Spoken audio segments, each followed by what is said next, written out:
Everyone, good evening good night दोनों बोल रही हूँ क्योंकि एक्चुअली गुड नाइट वाला टाइम हो रहा है। तो मैं बना रही हूँ यहाँ पे रोटी, गैस ऑन कर चुकी हूँ एंड आटा निकाल चुकी हूँ एंड गोला भी बना रही हूँ मैं यहाँ पे। देखो साउंड कितनी लगा रखी है इन्होंने। तो वो साड़ी चेंज करने के बाद मैंने सीधा नाइटी डाल ली क्योंकि और मुझ में हिम्मत नहीं थी। मैं जो मतलब नहाने के बाद से जो साड़ी मैंने मैनेज करी है, ब्लाउज ठीक होता है ना तो पहन सकते हैं अदरवाइज। एंड किसी ने मुझे सजेशन दिया था कि डोरी लगवा लो, तो वो आइडिया मुझे भी आया था। और मतलब मेरे वार्डरोब में सारी साड़ियाँ ऐसे है ना कि मैंने शायद एक ही बार पहनी होंगी एंड सारी की सारी नहीं है। एंड शादी की जो साड़ियाँ हैं वो भी है लेकिन उनके ब्लाउज कोई आ ही नहीं रहे, तो उस ब्लाउज में फिट होने तक अपन जो है मेहनत करने वाले हैं। उतना वेट लॉस तो पक्का करेंगे ही। एंड सब साड़ियों में मैं आपको नज़र आऊँगी। मैं अपनी क्या बोलते हैं शादी की रिसेप्शन की सारी साड़ियाँ भी पहनना चाहती हूँ और आपको दिखाना चाहती हूँ। एंड मेहनत मैं बहुत कर रही हूँ कि आपको अच्छा सा अच्छा कंटेंट दे पाऊँ।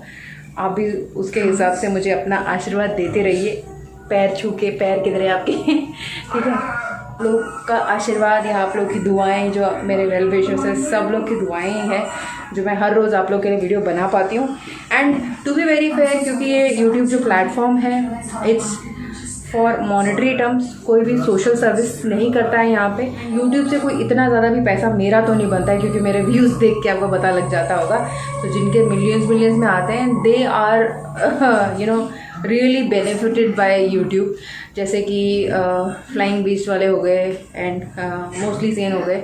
तो इन सब का तो मतलब लाइफ ही चेंज हो गया। हम ओनली मतलब अपना छोटा मोटा जो खर्चा निकाल सकते हैं उतना ही चलता है। सो मैं ये भी सही बता रही हूँ कि अगर यूट्यूब थोड़ा बहुत पैसे नहीं देता तो मैं इतना कष्ट क्यों करती।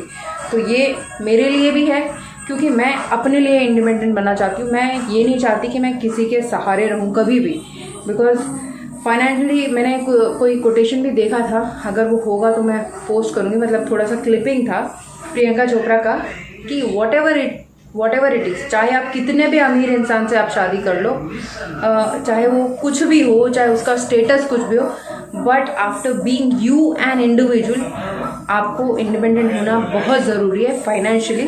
बिकॉज जो उसके साथ रेस्पेक्ट होती है ना, मतलब ऐसा नहीं बोलती हूँ कि बाकी लोगों को रेस्पेक्ट नहीं मिलती है, बट दिस इज़ डिफरेंस। क्योंकि मैं जैसे कि आप लोगों से अपना एक्सपीरियंस जो शेयर कर रही हूँ ना, तो मैं डिफरेंशिएट कर सकती हूँ। एंड आई होप मैं आपको मेरा पॉइंट क्लियर हो गया होगा। पहले रोटी बनाती हूँ, तवा बहुत गर्म हो गया, उसके बाद आपसे बहुत ही इंपॉर्टेंट बात करूँगी।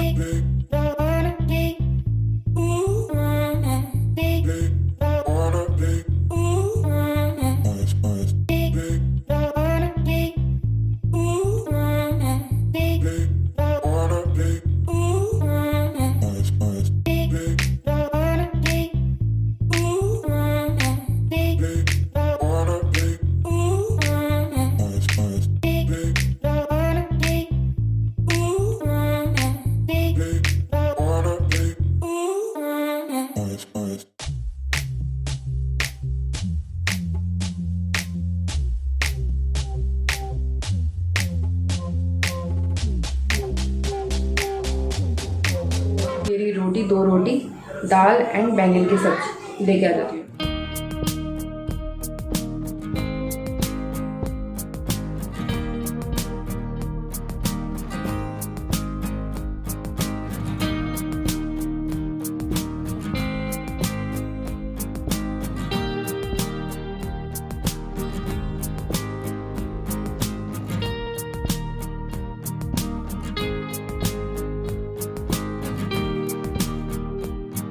ये रही मेरी थाली, एक सूखी रोटी एंड दाल अरेंज। तो अपना अरेंजमेंट ऐसा सिंपल सा रहता है।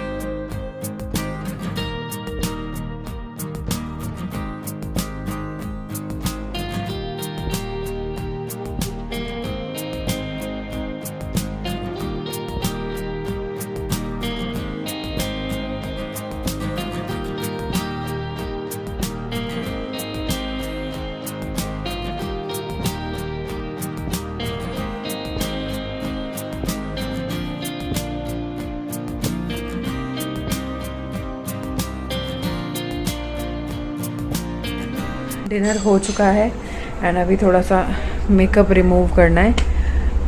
फैल रहा है, ज़्यादा तो नहीं फैला है, हाई मेकअप तो उतर चुका है। एंड जो चीज़ें मैं डिस्कस कर रही हूँ ना, बहुत सारी चीज़ें मैं वो डिस्कस कर रही हूँ जिनको मैं क्रॉस करके आगे बढ़ चुकी हूँ। बिकॉज मेरी ज़िंदगी में एक दौर था ऐसे जब मैंने ये सब चीज़ों को पार किया एंड बहुत मुश्किल टाइम था, but I crossed it. And ये जो मेरा एक्सपीरियंस है वो मैं शेयर कर रही हूँ। मेरा ऐसा कोई मोटिव नहीं था कि मुझे कुछ ऐसा बताना है, ऐसा कुछ नहीं था। जो थोड़ी बहुत अभी चाहे कितना भी आप प्यार से रहो, नोकझोंक तो होती है एंड होना भी ज़रूरी है कि नोकझोंक के दौरान अगर आपने सही चीज़ समझ ली तो आपकी जो ज़िंदगी है संवर जाती है। लेकिन अगर नोकझोंक बढ़ती जा रही है, अंडरस्टैंडिंग नहीं है, तो वो एक कगार पे आ जाती है। एंड उस नोकझोंक में अगर आपका हस्बैंड समझ जाता है तो ठीक है, अगर नहीं समझता है तो सबके अपने अपने रास्ते हैं। और हर एक की लाइफ में मुझे जहाँ तक लगता है जितने भी रिलेशनशिप नए मैंने देखे हैं अब तक जितने भी हैं, चाहे वो लव मैरिज हो चाहे अरेंज मैरिज हो, दोनों में नोकझोंक होती है। क्योंकि लव में क्या होता है, स्टार्टिंग में तो लव करते रहते हैं, रिस्पॉन्सिबिलिटीज़ होती नहीं है। क्योंकि जब शादी होती है तो आपके पास रिस्पॉन्सिबिलिटी आती है कि घर का खर्चा चलाना है, घर की चीज़ें लानी है, ये सारी। एंड जब लव में रहते हैं, जब प्यार प्यार प्यार, लव इज़ ब्लाइंड बोलते हैं, जब उसमें होते हैं तो ये देखते हो कि भैया कब मिलने आएगी या आएगा, कहाँ घूमने जाएंगे, यहाँ घूमे वहाँ घूमे, कहाँ जाएंगे, यही चलता है। लेकिन लव मैरिज करने के बाद भी वो अरेंज मैरिज की तरह ही होती है। तो झगड़े दोनों केस में आते हैं। ऐसे भी बहुत सारे केसेस हैं जहाँ पे लव मैरिज होती है और उसके बाद भी डिवोर्स हो जाते हैं, मैंने देखा है। सो रिस्पॉन्सिबिलिटीज़ जब आती है ना सामने, तभी नोकझोंक शुरू होती है। एंड उस नोकझोंक से सीख के आगे जो बढ़ जाता है ना, उसकी लाइफ में जो है डिफ़िकल्टीज़ कम होती है। सो मैं उन चीज़ों से आगे बढ़ गई हूँ, इसलिए मैं आप लोगों से एक्सपीरियंस शेयर कर रही हूँ कि आज मैं एक सक्सेसफुल औरत हूँ जो इन सब चीज़ों को पार करके वाइजली डिसीजंस लेके आज आप लोग के सामने वीडियो बना रही हूँ। और ये वीडियो मेरे ख्याल से जो भी देख रहा होगा, हर औरत इसके साथ रिलेट कर सकती है। एंड कहीं ना कोई मोटिवेट ज़रूर हो रहा है। जिस तरह से मैं आप लोगों के कमेंट्स पढ़ रही हूँ ना, मुझे लग रहा है कि ये जो मैंने काम शुरू किया है, ये जो मैंने डिस्कशन उठाया है, वो काफ़ी लोगों के काम आ रहा है। एंड बहुत लोग सोचते हैं कि करें या नहीं करें, और जब तक आपको उससे रिलेटेड चीज़ें सुनने में नहीं आए, कोई बताए नहीं ना, तब तक आप वो चीज़ कर नहीं पाते हो। तो it's like a counselling from my and. And कभी कभी मुझे भी ज़रूरत पड़ती है काउंसलिंग की। कभी कभी मैं भी बहुत दुखी हो जाती हूँ, जैसे कुछ दिन पहले हुआ था। एंड फिर अपनी सुलह तो हो ही जाती है। सो दैट इज़ समथिंग कि आपका झगड़ा भी हो, आपकी सुलह भी हो रही है। बिकॉज आपको अगर सामने वाला बंदा समझता है थोड़ा बहुत। अभी जैसे मेरे केस में इन्होंने जैसा रिएक्शन दिया था तो उससे मैं तो गुस्सा हो गई थी, तो मैं बिल्कुल बात नहीं कर रही थी। तो जब मैं बात नहीं कर रही थी तो ही अंडरस्टूड कि भैया इनको भी ऐसे रिएक्ट नहीं करना चाहिए था। देन इन्होंने भी एक्शन से जताया। जैसे ये कुछ लेके आ गए बाहर से, मतलब चिकन विंग्स लेके आ गए थे, मैंने कुछ बोला भी नहीं था। एंड लाइक ज़बरदस्ती आके बात कर रहे थे। तो वहाँ पे आपको डीड बनने की ज़रूरत नहीं है। चलो भैया आ गया ना आदमी अपने पैरों तले, चलो अब और हम लोग जो है डोमिनेट करते हैं, वो नहीं होना चाहिए। तब क्या होना चाहिए, तब आपको कॉम्प्रोमाइज़ होना चाहिए and then you should sync along और आगे जाना चाहिए। सो मैं सोच रही हूँ आप लोगों से कि जो जो मेरे को पता है, जो जो मैंने एक्सपीरियंस किया है, यहाँ पे मैं किसी की बुराई भी नहीं कर रही हूँ। ये भी आप जो भी देख रहे हैं वीडियो की, मैं अपने सास ससुर की या जो मैं गई हूँ उससे आप कोई गलत अंदाज़ा मत निकालिएगा। क्योंकि टाइम के साथ सब चेंज होते हैं, लेकिन इनिशियली अगर आप दबाव में रहते हैं तो टाइम के साथ कोई भी चेंज नहीं हो। काफ़ी हद तक काफ़ी लोग, सब लोग चेंज हुए हैं, इसलिए जो है सब कुछ चल रहा है। एंड कम्प्लीटली आप अपने घर में जब 4 लोग रहते हो तो आप अपने लोगों को चेंज कर सकते हो। मतलब अपने हस्बैंड की आप रिस्पॉन्सिबिलिटी ले सकते हो कि भाई उनके साथ आपको ज़िंदगी जीनी है, तो you want changes in them. बाकी कोई बदले नहीं बदले, भाड़ में जाए, कोई फ़र्क नहीं पड़ता। बिकॉज साथ में रहने वाले जीवन भर क्या है, पति पत्नी है। तो अगर आपको और भी कोई सलाह या कुछ भी चाहिए, मुझे ज़रूर पूछते रहिए। I would love to help you all. And जो कुछ लोग सोच रहे हैं कि मैं शायद कहीं और ट्रैक में जा रही हूँ, मैं जो ये चीज़ें शेयर कर रही हूँ आज मेरे साथ हो रही है, ऐसा कुछ भी नहीं है, हो चुकी है। सो इसलिए कुछ जब यादें पुरानी कनेक्ट होती है ना, तो इसलिए मैंने शेयर किया था। एंड ये प्रैक्टिकली आज की तारीख में बहुत लोग के साथ हो भी रहा है। सो होने मत दो।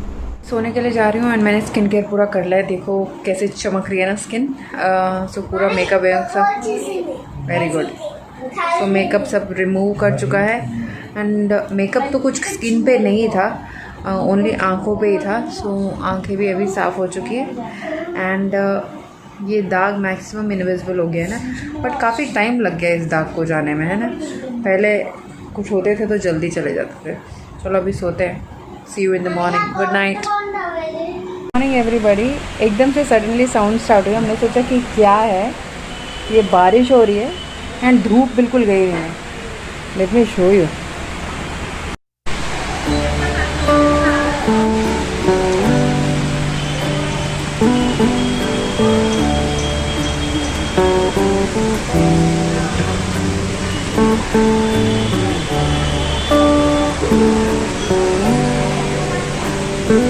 हेलो जी, सो मैं नहा चुकी हूँ। ये जो टॉप है मैंने आपको दिखाया हुआ है, अप टाउन ही से ऑर्डर किया हुआ है ये। सो थोड़ा फ्रॉक मॉडल में आता है नीचे से। मैंने वाइट लेगिन के साथ पहना है, दिखाती हूँ अभी। एंड ब्लू कलर के साथ कभी भी पिंक कलर की, पिंक बोलेंगे इसको, पर्पल बोलेंगे, पिंक ही है, लिपस्टिक अच्छी लगती है ना। सो आँखें बड़ी भारी हो रही है, पता नहीं। जल्दी सोने के बाद बेड पे भी अगर सारे मोबाइल वोबाइल बाजू में रख के भी सोने की कोशिश करो, नींद ही नहीं आ रही है। क्या बीमारी लगी कि नींद ही नहीं आ रही है। सुबह सुबह लगती है अच्छी नींद, जब उठने का बिल्कुल दिल नहीं करता है। चलो आपको ड्रेस दिखाती हूँ एंड पता लग जाएगा कि अपन कितना कितना वेट लॉस कर रहे हैं। तो यहाँ पे देखिए, इसमें ये एक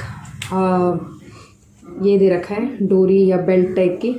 सो इसको आगे बांधना है, आगे बांध सकते हैं, पीछे बांधना है, पीछे बांध सकता है। So this is how it is looking. तो ये रही इसकी बेल्ट। सो कभी मैं आगे बांध देती हूँ, लेकिन इसमें मुझे पीछे बांधने से ज़्यादा आगे ही अच्छा लग रहा है। सो पीछे बांधेंगे तो it will look like this.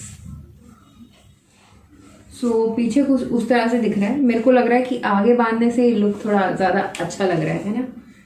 I am feeling that, क्योंकि ये जो बो आ रहा है ना साइड में, उससे थोड़ा अच्छा सा लग रहा है ना। सो इस तरह से मुझे अच्छा लग रहा है, आप बताना कैसा अच्छा लग रहा है। सो वो थी ड्रेस एंड उसके अलावा एक और बहुत इम्पॉर्टेंट चीज़, क्योंकि बिग बास्केट के बारे में वेदर वो इशू सॉल्व हुआ कि नहीं उसके बारे में बहुत लोग पूछ रहे थे और मैं बताना भूल गई। सो उन लोगों ने बोला था 3 दिन या 1 हफ्ते में आपको अमाउंट आएगा, वो मुझे नहीं आया था। तो उस चीज़ में जो है मुझे कम से कम 20 दिन लग गए, कुछ प्रोबेबली 4-5 दिन पहले ही मुझे वो अमाउंट आया था। एंड वो भी मैंने खुद से चेक किया था कि आया है कि नहीं।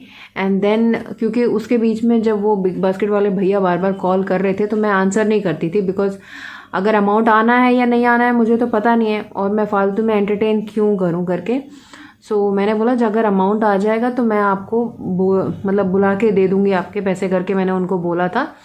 तो चाहे वो कॉल करे चाहे मैसेज करें, तो मैं रिप्लाई नहीं करती थी।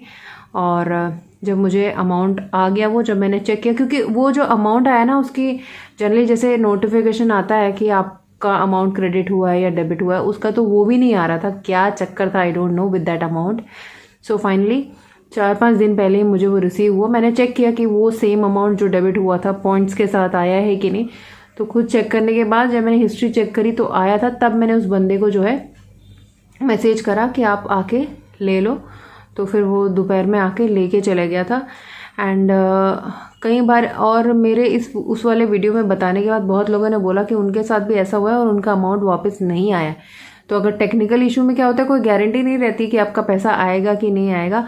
तो ये तो एक आप यही समझ सकते हो कि एक टेक्निकल एरर है जो बिग बास्केट वालों में हो रहा है, उनको रेक्टिफाई करना चाहिए। बिकॉज सफ़र इसमें जो है सफरर उसमें कस्टमर को बना रहे हैं, या तो ये लोग जो डिलीवरी करने के लिए आता है उसको बना देते हैं। तो मेरे केस में क्या हुआ था, क्योंकि मैंने तो पहले से पे किया था तो मैंने दोबारा उस टाइम पे पे किया नहीं। तो इन लोगों ने जो है विक्टिम बना दिया, जो डिलीवरी बॉय था उससे पूरे पैसे भरवाए थे। तो मेरे को तो पता नहीं ना अभी उसने भरे हैं या नहीं भरे हैं, या जो भी है बैकग्राउंड में जो भी चला होगा। सो फाइनली मैंने उसको दे दिया था। बट कभी भी आपके साथ अगर ऐसा होता है, ऐसा कोई प्रॉब्लम होता है कि आपने पेमेंट किया है और उनको रिसीव नहीं होता, दोबारा मत कीजिए payment. Let them handle in what ever way they could. अगर आपको रिवर्स अमाउंट आ जाता है तभी आप करो। So that is the thing. और जब बिग बास्केट वाले आते पहले आप अपने घर में जो है अनलोड करवा लो सामान, क्योंकि मेरे केस में वो बोल रहा था बंदा कि उनको ऑफिस से ब्लेम करे कि आपने सामान क्यों डिलीवर किया अगर उन्होंने पेमेंट नहीं दिया? अरे मैंने तो पेमेंट किया, उनको नहीं पहुंचा वो तो अलग बात है। तो पहले कर लो एंड लास्ट में, बिकॉज आप पे करने के बाद ही मंगा रहे हो ना। कैश ऑन डिलीवरी तो अभी तो फिलहाल अवेलेबल नहीं थे उस पर जब मैं कर रही थी। एंड दूसरा ये भी था क्योंकि कोविड की वजह से बिग बॉस बास्केट में कैश ऑन डिलीवरी वाला ऑप्शन ही ओपन नहीं था, तो आपको करना तो ऑनलाइन था। तो फिर सीधी सी बात है कि हमने ऑनलाइन ट्रांजैक्शन करा है तभी तो ना वो बुक हुआ है, क्योंकि वो ऑप्शन ही ओपन नहीं है तो कैसे करोगे। और अगर ये वाला ऑप्शन ओपन भी हो जाता है तो पहले अगर आपने पे किया हुआ है पहले आप जो है वो सामान उतरवा लो अपने घर में, नहीं तो बाद में इन लोग के बहुत नाटक रहते हैं। सो उन सब से बचने के लिए मैं ये बता रही हूँ। And thanks for reminding. Comments एक ऐसा जरिया है जिसके थ्रू अच्छा बुरा सब कुछ पता लगता है। सो थैंक यू जिन्होंने भी पूछा, मैं बताना भूल गई थी। स्टोरी इनकम्प्लीट नहीं छोड़नी चाहिए ना।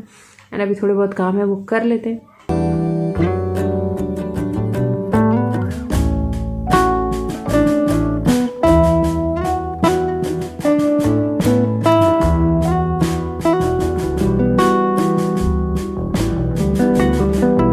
ये की चेन होल्डर है जो मैं यहाँ लटकाने वाली हूँ। एक्चुअली लटका ही हुआ था तो एक उस हुक में ना मैं मास्क भी लटका रही थी, क्योंकि एंट्रेंस में रहता है तो जाने के बाद और आने के बाद लटकाने के लिए कन्वीनियंट है करके। एंड आदित्य नीचे खेलने के लिए जा रहा था तो उसने ज़ोर से निकाला और ये उखड़ गया, और उसके बाद बेडरूम में मुझे थमा के चला गया वो।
Hello everyone. तो इतना सारा कचरा मैं ऑलरेडी 2-3 बार डस्टबिन में डाल के आई हूँ, फिर ये आ गया। ये बल्ब पता नहीं इन्होंने कहाँ से निकाला है। एक्चुअली शायद उसका फ्यूज़ था तो बंदे ने यहाँ पे निकाल के रखा था, तो इन लोगों ने खींच के इसका पीछे का ये जो है ना टिप्पा यही निकाल दिया है। और इतनी बार मैं सही करती हूँ। रोज़ सुबह आदित्य की क्लास होती है, उसके बाद बोलती हूँ सारी बुक्स नोटबुक्स बैग में रखा करो, लेकिन ऐसा फील कराते हैं ना ये बच्चे भी ऐसे ही फील कराते हैं, और ये जो अपने पति भी होते ये भी यही फील कराते हैं। अगर इसकी क्लास ख़त्म हो गई, इसने पढ़ लिया तो बहुत एहसान कर दिया। मतलब हमारे लिए पढ़ रहा है, अपने लिए नहीं पढ़ रहा है वो। और पति भी नौकरी करके आएंगे तो भैया पहाड़ तोड़ रहे जैसे। हम ही एक है कि किसी को कुछ जता नहीं सकते हैं, बस एवं ही। सो अभी इसको डस्टबिन में डाल देती हूँ। And it's time for evening snack. तो मैं एप्पल खा रही हूँ। एंड चाय मैं अपने लिए तभी बनाती हूँ जब हस्बैंड घर में होते हैं, अदरवाइज़ मैं सेपरेटली अपने लिए नहीं बनाती हूँ। कुछ दिन पहले जब मैंने कॉफ़ी पी थी उस टाइम पे मैंने इवनिंग स्नैक भी नहीं खाया था, कुछ भी नहीं खाया था, तो भूख लग रही थी, तो थोड़ा फीलिंग वाला चाहिए था, इसलिए मैंने कॉफ़ी पी ली थी। सो बहुत लोग बोल रहे हैं कि आप कॉफ़ी कैफ़ीन जो है कम करना है, राइट। बट मैं ज़्यादा पीती नहीं हूँ कॉफ़ी। मैं एवरीडे बेसिस पे भी नहीं पीती हूँ, बहुत हफ्ते में 1 या 2 बार। एंड दैट टू उस दिन चाय पत्ती नहीं थी इसलिए मैंने पी ली थी। तो that is the thing. And अभी आदित्य के जो है हाफ ईयरली एग्ज़ाम चल रहे हैं। एंड कुछ लोगों ने बोला था कि आपका बेटा ऑनलाइन क्लास में स्कूल ड्रेस में क्यों बैठता है। तो उनको ऑनलाइन क्लास में हो चाहे कुछ भी हो, उनका स्ट्रिक्टली है कि आपको स्कूल ड्रेस में ही बैठना है। वेडनेसडे या सैटरडे या थर्सडे जो भी दूसरी ड्रेसेस होती है, स्काउट्स ड्रेस हो गई या जो पीटी ड्रेस हो गई, जिस दिन जो ड्रेस रहती है वही पहन के बैठना होता है। And which is good actually, क्योंकि क्या हो रहा था स्टार्टिंग में जब ऑनलाइन क्लासेस शुरू हुई थी तो सब बच्चे अपने अपने घर के कपड़ों में बैठ जा रहे थे, या तो दूसरे बच्चों को भी देख के ना वो आलस आता है। यूनिफॉर्म में क्या आता है कि वो दूसरा वाला थॉट ही नहीं आता है। एंड कॉलेजेस में भी या स्कूल्स में भी हम लोग की एक यूनिफॉर्म होती थी, तो वो पार्शियलिटी वाली फीलिंग नहीं होती, क्योंकि क्या होता है अभी स्कूल या कॉलेज या कहीं पे भी डिफरेंट स्टेटस के बच्चे होते हैं। तो अगर यूनिफॉर्म नहीं है तो जो बहुत रिच है भाई वो तो एकदम पॉश कपड़े पहन के आएगा, एंड जो जिस इतना रिच नहीं है वो एवरेज कपड़े पहनेगा। तो वहाँ पे कंसंट्रेशन बच्चों का पढ़ाई के अलावा बाकी चीज़ों पे भी चला जाता है। एंड कॉलेज में आने के बाद तो वैसे सिविल ड्रेस था, मतलब सिविल ड्रेस मतलब कुछ भी आप कैजुअली पहन सकते हैं, लेकिन एक पॉइंट पे लगता था कि यार अगर यूनिफॉर्म होता तो बेस्ट रहता। रोज़ कौन से कपड़े पहन के जाएं कॉलेज में, अच्छा ये तो अभी पहना था ना, अभी इसका नंबर कब आएगा। तो कॉलेज में मैं अगर एक कोई टॉप पहन लेती थी, कुछ हो गया तो उसका नंबर जो है 2 महीने के बाद आता था। इतने टॉप्स मैं खरीदती थी, सरोजनी मार्केट की जय हो वाली थिंग इतने खरीदती थी, क्योंकि वहाँ पे तो टॉप्स भी बहुत अच्छे क्वालिटी के मिल जाते थे, एंड 100, 150, कोई 50 पे भी मिल जाते थे। एंड मुझे आज भी याद है कि एक जीन्स पैंट मैंने खरीदी थी सरोजनी नगर से अपने लिए, दैट वॉज फॉर 20 रुपीज़, 10 की 20, 10 या 20 उतनी थी, 100 की भी नहीं। पता नहीं उसमें उनको मार्जिन क्या आया होगा, आई डिडंट इवन बार्गेन। तो जो भी उनके पास लॉट था ना वो 10 या 20 रुपए का था, and I was so surprised कि इतना कम में क्यों बेच रहे। तो मैंने एक ट्रायल कर लिया, चलो 10 या 20 रुपए ही है, तो मैंने एक पैंट ले ली अपने साइज़ की, and that was so good. वो पैंट इतनी अच्छी थी। उसके बाद वो पैंट मैंने इतनी सदियाँ पहनी कि वो ट्राउज़र टाइप का था, जीन्स भी नहीं था, जीन्स लुक आता था लेकिन ट्राउज़र था। एंड जब मैं ऑफिस जाती थी तो मैं उसको बहुत बारी पहनती थी। वो मतलब लोगों को कंफ्यूज कर देता था कि वो ट्राउज़र है कि जीन्स है। देखने के लिए जीन्स जैसा लगता था, अगर कोई पूछो तो बोलो ट्राउज़र है, क्योंकि हमारे ऑफिस में था कि आपको जीन्स नहीं पहननी, you are suppose to wear trousers. And मेरे ऑफिस में एक अकेली लड़की मैं ही थी कि जो वेस्टर्न पहनती थी, और बाकी सब तो इंडियन ये एथनिक सूट सलवार पहनते थे, और मेरे को आदत नहीं थी तो मैं वेस्टर्न नहीं पहनती थी, तो जीन्स नहीं पहनना बोलते थे, क्योंकि मैं ना फिर वो अलग अलग जीन्स पहनती रहती थी। तो वो चीज़ मुझे याद आ गई। एंड ये ऑफिस से आ चुके हैं, लगता है साउंड आ रही है, तो अभी हम चाय भी रखेंगे। तो चलिए मैं अपनी यादें एकदम ना जो भी याद आता है आप लोगों से शेयर कर लेती हूँ। सो कुछ आपकी भी यादें इसके साथ कनेक्ट होके पक्का आपको भी कुछ ना कुछ रिकलेक्ट होता होगा, तो वो भी आप शेयर कीजिएगा, उससे और भी कुछ याद आएगा तो आई विल शेयर।